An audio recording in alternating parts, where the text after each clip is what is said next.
apat po kami 'no. So ayan na, start na po tayo, wala ng patumpik-tumpik. Eto po ang una nating, topic mga kaibigan 'no. Ang sabi po nitong si DILG Secretary, John Vic Remulla, yan po, ang payo ni PBBM. Ito po ang sabi 'no ni Secretary John Vic Remulla, ang payo ni PBBM, yung pera sa nakaw, 'di mo puwedeng ipakain sa anak mo yan. Oo nga ano mga kaibigan, tama po diyan si PBBM. Yung pera sa nakaw, hindi mo talagang puwedeng ipakain sa anak mo, 'di ba? So tingnan po natin, yung, balitang ito.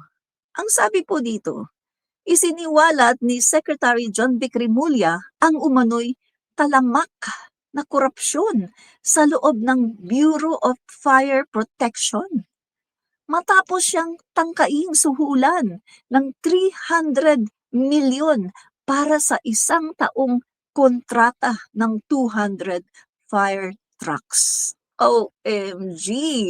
Tama talaga yung sinasabi 'no ni, um, Ombudsman Boying Rimulya na, "Guys, halos itong buong, lahat ng ahensya ng gobyerno ay meron talagang mga korapsyon."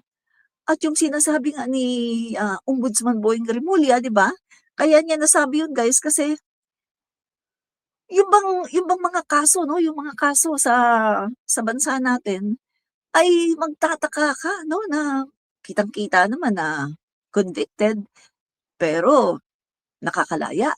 So ang sabi po ni konting segue lang, sa ating topic, ang sabi po ni Ombudsman Boying Rimulya, pati daw ang Department of yung justice natin mga kaibigan 'no, pati yung, Supreme Court, pati yung ating mga korte ay talamak daw ang korapsyon.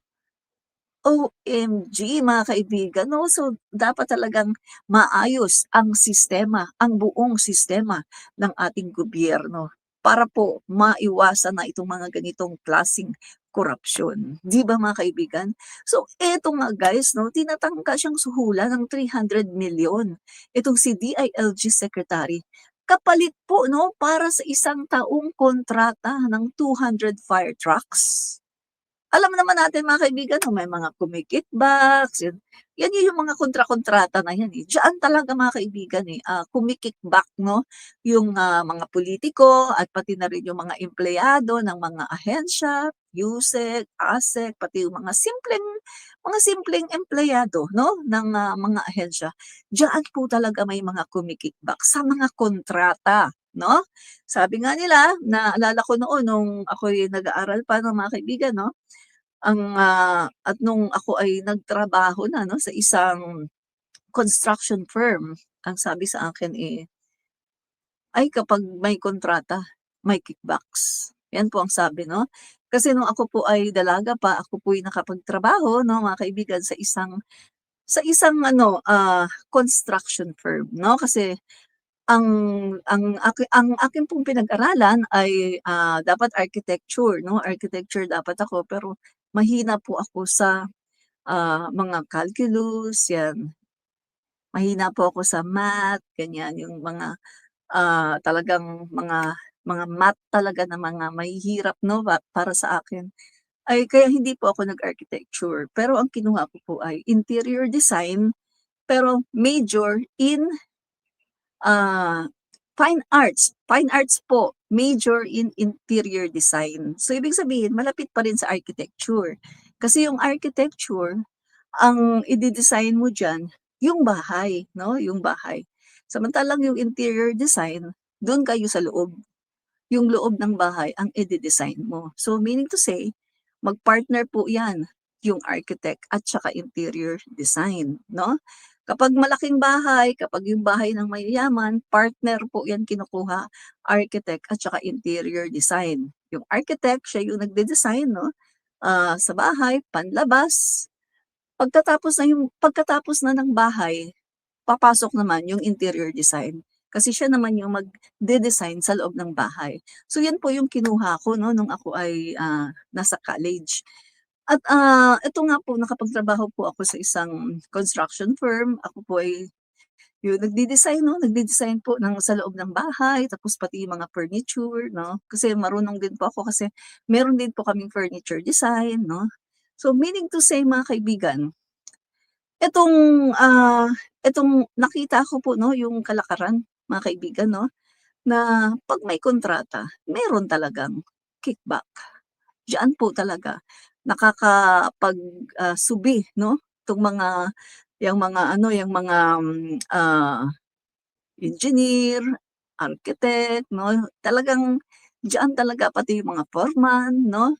Ang hindi lang naman nakaka-kickback diyan ay yung mga construction, yung mga workers mismo 'no, sila lang naman yung hindi nakaka-kickback. Pero yung mga nasa itaas, yung sila yung lalo na yung sa mga procurement 'no, procurement department, 'yan sila talaga at saka yung sa mga bidding.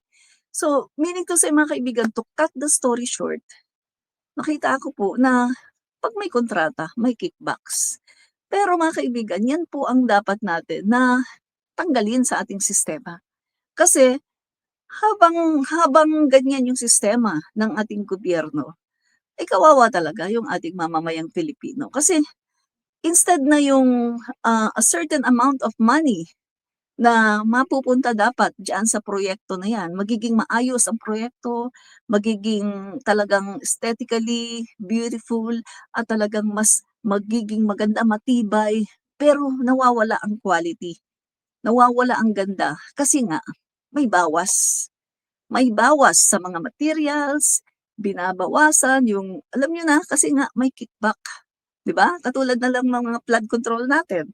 Makita mo, uy ang ganda-ganda 'pag tiningnan mo, pukpukin mo, uy biglang nangangahulog yung nangangahulog yung ano, wala palang laman yung, semento.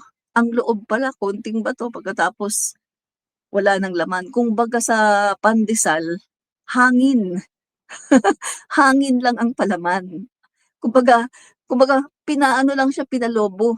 Pero hindi siya solid 'no, hindi siya solid na ano na ingredients na harina or whatsoever 'no. Lumaki lang siya dahil sa hangin, pinalobo lang, puro yeast 'no.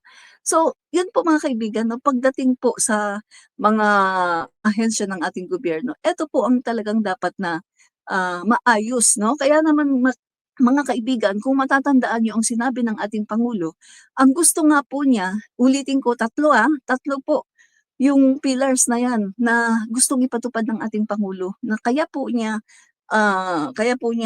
talagang inilabas 'no, yung patungkol sa korapsyon sa DPWH. Kasi mga kaibigan, grabe talamak na talaga 'no, in the past administration nakita niyo, inamin mismo ni dating Pangulong Duterte na, sa DPWH may mga, ghost projects, marami 'yan.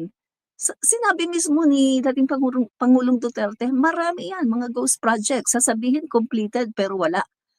So, mga kaibigan, eto po sa panahon ni PBBM, gusto po niya talagang ang mga nagnanakaw sa gobyerno ay talagang makasuhan, makulong.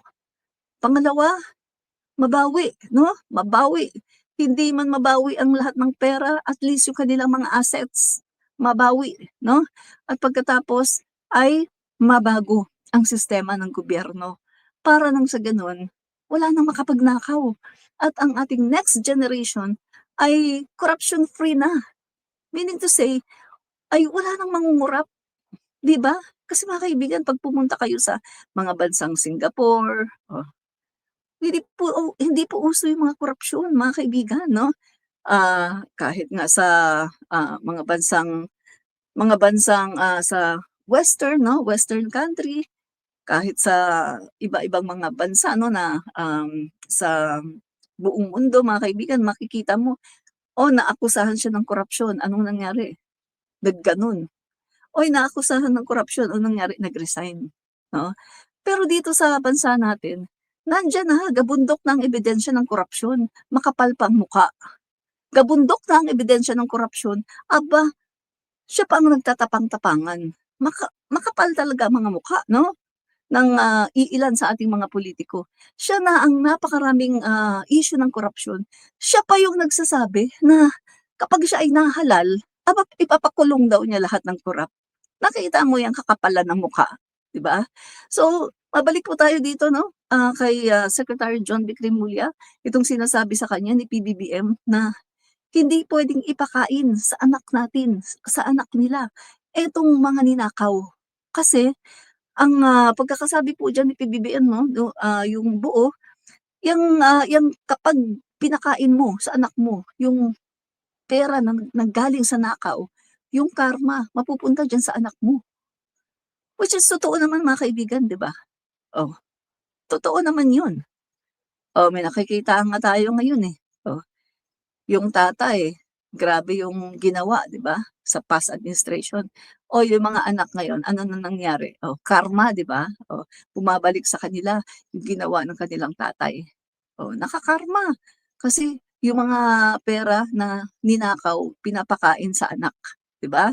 Kaya mga kaibigan, tama yung sinasabi ni PBBM 'no, at, mabuti naman itong si Secretary John Vic Rimulya ay kanyang ano, kanyang, tinanggihan 'no, itong 300 million na pagtatangka sa kanya na panunuhol para sa isang kontrata ng 200 fire trucks 'no. At, kung ako nga dito 'no, marahil may ginagawa na siguro si Secretary John Vic Rimulya 'no, dapat kasuhan ng bribery yang mga gustong manuhol sa kanya para hindi na maulit 'no, para hindi na sila pamarisan pa 'no. Yan ang nanindigan mga kaibigan, si Secretary John Vic Rimulya na hinding-hindi niya tatanggapin yung naturang alok at bitbit niya yung paalala ng ating Pangulo, si President Marcos Jr., na hindi mo puwedeng ipakain sa anak mo ang pera na nanggaling sa nakaw. Gets mga kaibigan? O ano mga DDS, gets na ba? O sa mga hindi pa nakapag-like, paki-like na po 'no, paki-like na po ang ating live 'no, tsaka paka-share na rin po mga kaibigan 'no. So, marami pong salamat. So guys, ano ang inyong masasabi patungkol po sa ating unang topic? Paki-comment nga po dito mga kaibigan kung ano po ang inyong masasabi patungkol sa ating unang topic, 'yan. So mga kaibigan 'no, tingnan muna natin 'no, ah, ang comment, 'yan. Tingnan natin, bago tayo pumunta sa ating pangalawang topic. O ano ba 'to, bakit hindi nag-a-appear yung dito sa aking end, hindi nag-a-appear yung mga ano, ayun, ayun nag-appear na 'no, 'yan. Okay, tingnan natin kung merong, comment. Comment niyo po, ano po ang inyong thoughts patungkol po dito sa ating unang topic 'no, 'yan. 'Yan, Admin Rich, morning Admin Rich, sabi ni Admin VMB Joby. Good morning din po sa inyo ano, 'yan. Tingnan natin. Wala ako masabi, sabi ni VMB Joel, wala na ako masabi, puro kasinungalingan nalalaman nila. Sabi naman ni Susana Herrera, ang magnanakaw kapatid ng sinungaling. True, kapag magnanakaw, kapatid mo sinungaling. Kapag sinungaling ka naman, kapatid mo magnanakaw. Ano, gano'n lang 'yan, eh. Gano'n lang 'yan, eh. O tanungin ko kayo, sino ba ang sinungaling? Hmm, babanggitin ko na, kung sino, Hindi naman ako masyadong bias, eh.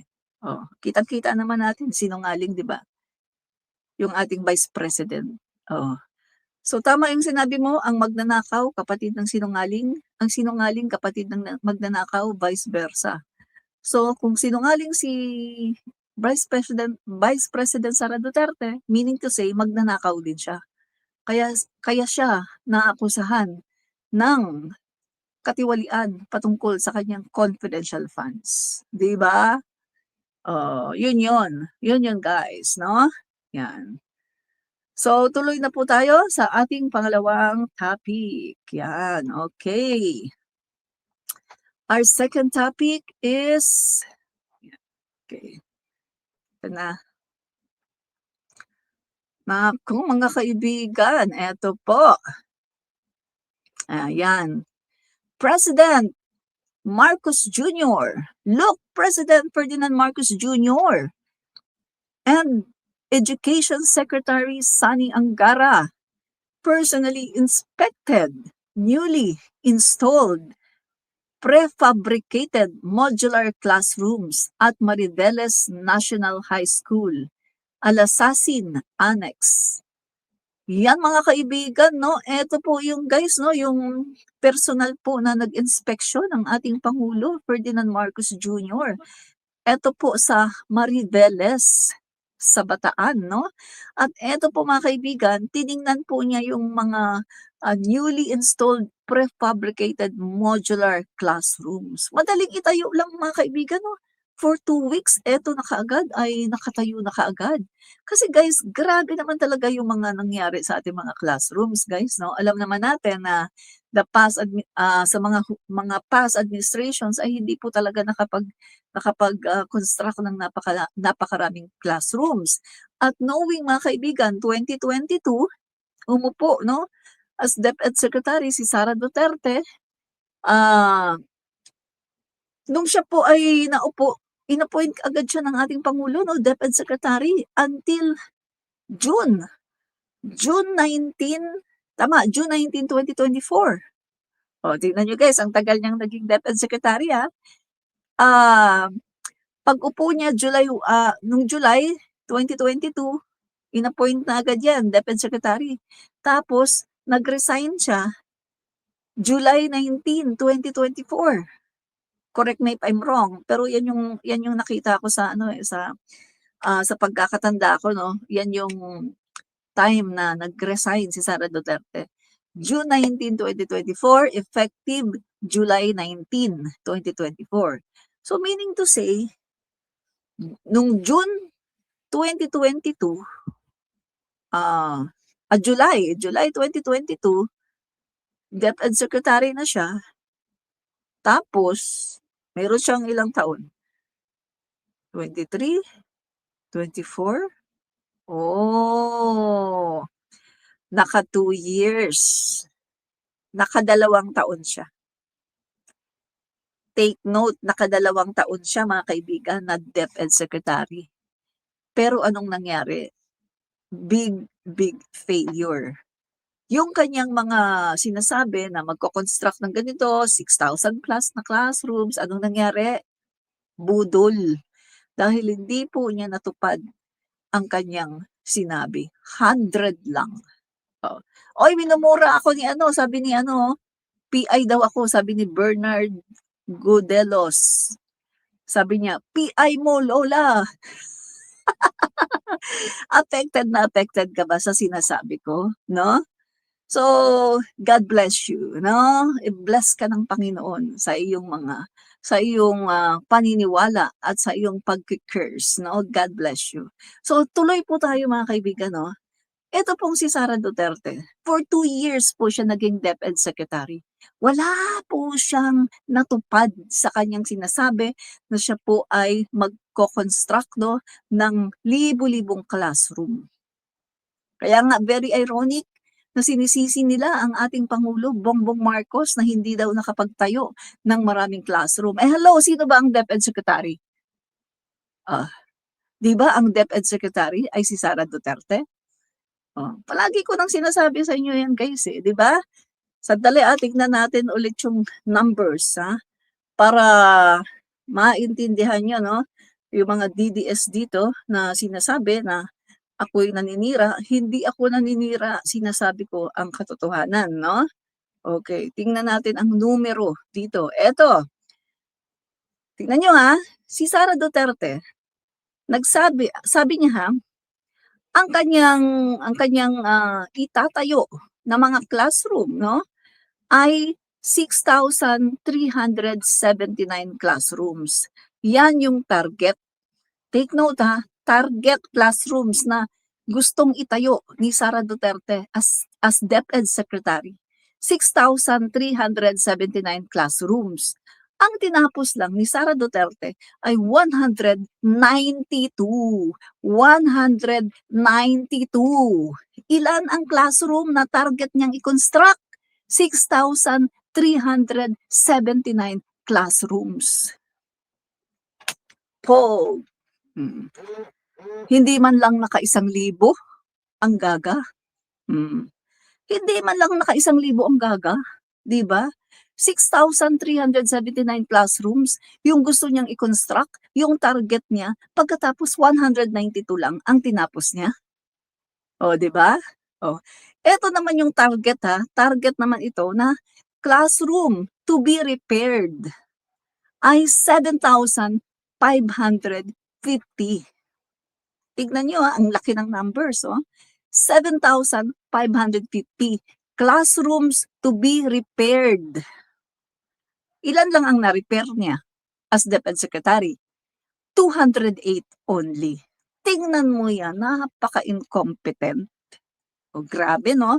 Tapos ito pa, last mile schools na dapat niyang kompletohin, dapat niyang itayo. 88 na last mile schools. Ano ba 'tong mga last mile schools na 'to? Ito lang naman yung mga itinatayong mga school sa mga liblib na lugar, no? Actually, madalas diyan yung sa mga area na merong mga no permanent address na mga tao. Mga no? Mga liblib na lugar. Yan yung mga last mile schools, no? 88 ang dapat niyang i-construct.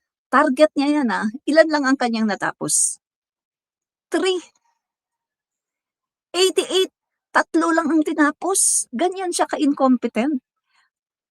Samantala, sinabi niya noong September 14, 2022, nung humihingi siya ng budget, humihingi siya ng budget noong September 14, 2022, ang sabi ni Sara Duterte, "If you give me 100 billion, I will solve all the problems of basic education." All! Lahat! Pag binigyan niyo ako ng 100 billion, iso-solve ko lahat ng problema sa basic education. Yabang ang yabang. Napakayabang. Pero anong nangyari? Binigyan siya ng 676.1 billion in the 2023 budget. Yun ang binigay sa kanya. 676.1 billion.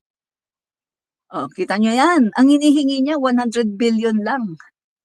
Pero ang binigay sa kanya, 676.1 billion. Konti na lang, 1 trilyon na. Nasolve ba niya ang problema? Hindi. Tumambak ang problema, nagtambak-tambak ang problema, gumrabe ang problema sa DepEd hanggang sa sumakit ang ulo niya. Wala siyang alam kung paano niya iso-solve ang problema sa DepEd. So, para makaiwas, nag-resign. Nag-resign siya para makaiwas, mga kaibigan. Pagkatapos later on, 'di ba, may sinasabi siya na kaya daw siya nag-resign kasi hindi na daw niya kinakaya. Hindi na daw niya kinakaya ang korupsyon sa 2025 budget. Hello, na-debunk ko 'di ba 'yan? Na-debunk ko 'yan, Nung nag-resign siya, nung June 19, effective July 19, 2024, hindi pa pinag-uusapan ang BICAM. Wala pang lumalabas na patungkol sa mga anomalous budget ng 2025. As in, wala pa.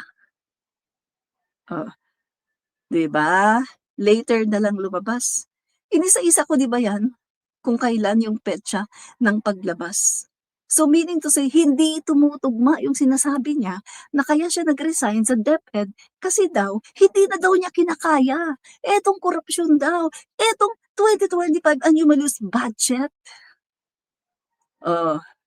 'Di ba? So meaning to say, nagsisinungaling siya. Ginamit niya, tinitake advantage niya yung issue ng korupsyon sa 2025 budget para i-justify yung kanyang pagiging incompetent at yung kanyang pagiging walang alam sa DepEd. Na para i-justify yung kanyang pag-alis, yung kanyang pag-resign dahil hindi na niya kaya na i-solve ang problema sa DepEd, ginamit niya ang issue ng 2025 national budget na may mga korupsyon. So ang nangyari mga kaibigan, nagsinungaling siya. Kasi kung titingnan mo ang timeline, aba, ang layo-layo nung June 19, ang layo-layo noon sa September, sa November at doon sa December na pinag-uusapan na ang BICAM. Oh, 'di ba? So kitang-kita natin na si Sara Duterte 1,000,000% liar. Sara Duterte is 1,000,000,000% sinungaling ang gaga. Sinungaling talaga, no? So mga kaibigan, no, ito pa. Ah, lumayo na tayo diyan kasi hindi naman siya yung topic natin, no. Atin lang pinapamukha, no, dito sa ating mga kasamang DDS na nanunood sa atin, na totoo yung sinasabi natin, na hindi nila puwedeng isisi yung sinasabi nung sa hearing ng Senate na 22 lang ang natapos sa classroom, hindi nila puwedeng isisi yun sa administrasyon ni PBBM. Dahil kung meron mang dapat sisihin, walang iba kundi si Sara Duterte na naupo ng 2 taon. Sa kanya yung 2 taon na tinapos, 'di ba? Si Sani Angara kailan lang naman siya umupo nun, oh, umupo si Sani Angara, July na, July 19, 2024. Oh, 'di ba? So, meaning to say, si Sara Duterte 2 years, 2 years siya na naging DepEd Secretary. Oo. Pagpasok niya ng July 1, 2022, and then July 2023, tapos umalis siya effective July 19, 2024. Oh, 'di ba? So kung titingnan natin, 2 years. Naka 2 years siya, pero walang nangyari sa kanyang pagiging DepEd Secretary. Tapos may balak pa na maging pangulo ng Pilipinas. DepEd nga lang hindi mo kinaya, DepEd nga lang hindi mo maayos, hindi mo maasikaso, tapos gusto mong ayusin ang buong bansa. Hello! Dream on, mangarap ka na lang ng gising, 'di ba? So mga kaibigan 'no, eto pa ang maganda dito 'no sa balita natin kanina. The classrooms were funded through a donation from. Sinong nag-donate mga kaibigan? Hulaan niyo, sinong nag-donate? Sinong nag-donate ng itong classroom? Through a donation from First Lady Luis Araneta Marcos. Tak! Oh, and the next foundation. So sinong nag-donate? Si First Lady Luis Araneta Marcos at saka ang Next Gen Foundation. Yan ang First Lady natin. Ang kanya mga proyekto pang world class. At talaga namang ang gobyerno ay hindi masyadong gumagastos dahil ang First Lady natin naghahatak ng mga nagdo-donate, nanghahatak ng mga investors para mag-invest, para mag-donate in a certain project. Katulad na lang ng ginawa niya sa Pasig Esplanade, 'di ba? Oh, kita nyo, recognized by the UNESCO, 'di ba? UNESCO ni-recognize ito, World Heritage, no? Talagang nakakuha siya ng international award. Ganyan ang First Lady natin pag kumilos, pang-presidente. Sabi ko nga sa inyo oh, kung babae-babae lang naman din ang talagang tatakbo, ay patakbuhin na natin ang First Lady. Ang kaso, ang First Lady natin ayaw talaga ng politics. Dito lang siya sa backstage. Dito lang siya taga-suporta. Ayaw niya ng mga ganyan-ganyang bagay. Talagang ayaw niya ng politika, no? So, Kung hindi nga siya naging first lady, hindi mo talaga siya makikita na merong, Instagram, may Facebook kasi wala talaga siya niyan. Ayaw niya ng limelight, ayaw niya ng camera, gusto niya backstage lang siya at taga-suporta. So, mga kaibigan 'no, napakagaling ng ating, First Lady Lisa Araneta Marcos, makabuluhan. First lady 'yan, Pero tingnan mo yung vice presidente natin. Anong ginagawa ng vice presidente natin? Mag-travel gamit ang pera ng bayan sa kanyang security details. Gamit ang pera ng bayan para sa kanyang entourage. Oo, pera nga niya yung ginagamit niya kapag nagta-travel siya abroad, kasi personal daw yun, personal na travel para sa pamilya, pamamasyal niya, pagpunta sa ICC, oo, gamit daw niya yung pera niya. Pero gamit pa rin niya ang pondo ng bayan, ang pera ng bayan sa kanyang security details, sa kanyang mga staff. Oh, 'di ba? So meaning to say, wala na nga siyang ginagawa. Travel na nga lang siya ng travel. Ginagamit pa niya ang pondo ng bayan. Sinisiraan pa niya ang pangulo. Sinisiraan pa niya ang Pilipinas. Nakita mo nung pumunta siya sa Singapore ba 'yun o sa Korea? Sa Korea yata 'yun guys nung pumunta siya. Ano sinabi niya doon sa mga OFW? Tapos siyempre may mga press, nandiyan din yung mga international press 'no. Ano sabi niya guys? Minostra pa niya, nakarating na ako, nakapunta ako sa The Hague, sa, Belgium, ganyan-ganyan, ang dami niyang pinuntahan. Sabi niya, "Mga kaibigan, pero sa mga bansang ito na napuntahan ko, wala sa kalingkingan ang Pilipinas." Tingnan mo 'yan mga kaibigan, sasabihin mo, wala sa kalingkingan ang Pilipinas. My goodness, you're the Vice President of the Philippines. Dina-down mo ang Pilipinas, sinisira mo ang Pilipinas, Vice President of the Philippines ka. 'Di ba dapat inaangat mo ang Pilipinas? Nandun ka pa, sa ibang bansa, may nakikinig sa'yo, mga international media. Pagkatapos ganyan ang sinasabi mo. Wala sa kalingkingan daw ang Pilipinas, kung ikukumpara mo daw doon sa mga bansa na kanyang napuntahan.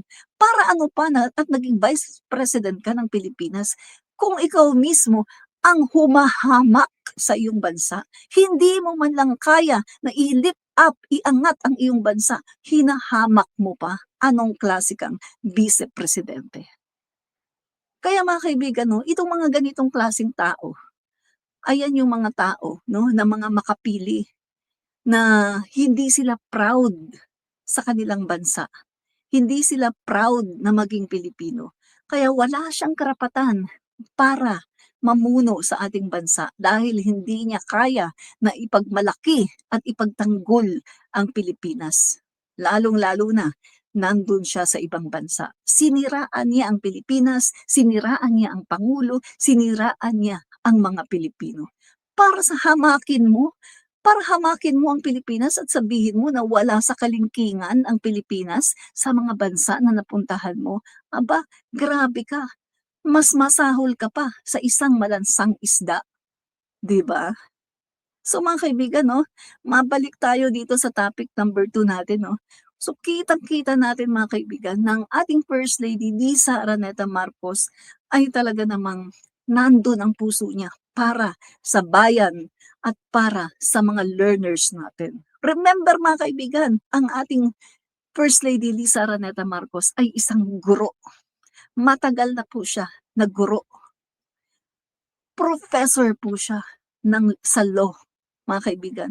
Matagal na po siya na nagpa-practice ng pagiging professor sa law. Nung siya po ay dalaga pa, nasa New York siya, practicing lawyer po siya. At ang sabi nga ng ating Pangulo, Bongbong Marcos, magaling daw na lawyer si F. Elisa Araneta Marcos. At nang umuwi siya dito sa Pilipinas, nag nasa law firm siya, may sarili siyang law firm yung, Marcos, nakalimutan ko yung ano, yung pangalan 'no, pero sarili niyang law firm yun mga kaibigan, partner niya dun si Ochoa, Marcos Ochoa Law Firm yata yun 'no, partner niya si Ochoa. May sarili siyang law firm mga kaibigan. pero hindi pa rin niya kinakaligtaan ang pagtuturo ng law. At ang kanyang sweldo, hindi niya kinukuha. Ito ay ginagamit niya pangtulong sa mga law students na kanyang mga estudyante na gagraduate. Ganyan po ang puso ng ating First Lady Lisa Araneta Marcos. Meron po siyang puso, malaking puso para sa ating mga learners, sa ating mga mag-aaral. Kaya eto, donated mga kaibigan. Nag-donate siya ng mga prefabricated modular classroom sa Mariveles, Bataan. At ito nga po, no, in-inspection po ng ating Pangulo. Donated po yan ng ating First Lady Lisa Araneta Marcos at ng Next Gen Foundation. O, di ba ang ganda? First Lady lang siya. Wala siyang katungkulan sa gobyerno. Wala siyang sweldo. Pero, grabe ang kanyang impact. Grabe ang kanyang nagagawa para sa ating bayang Pilipinas. Yan ang isang tao na tunay na servant, na kahit wala siya sa posisyon, wala siyang seat sa government, pero may ginagawa. Walang sweldo, pero nagtatrabaho.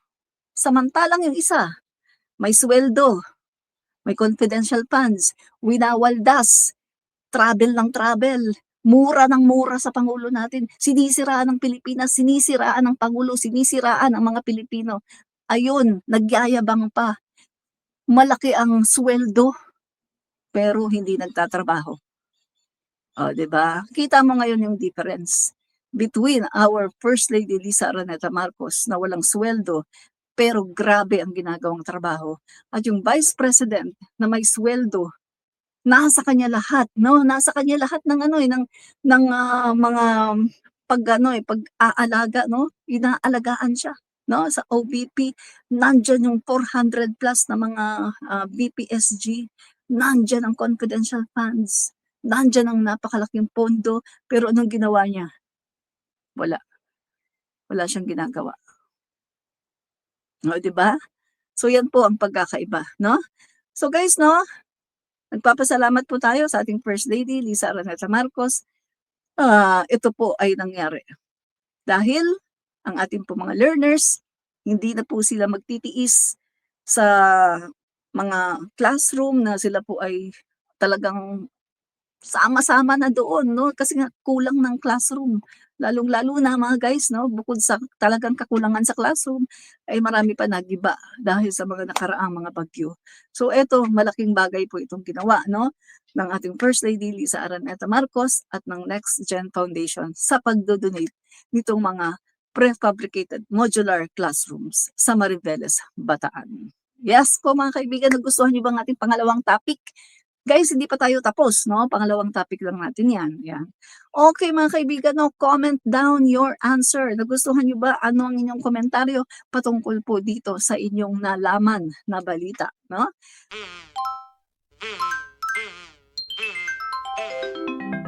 Kakulango.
peke. Puro fake news ang dede.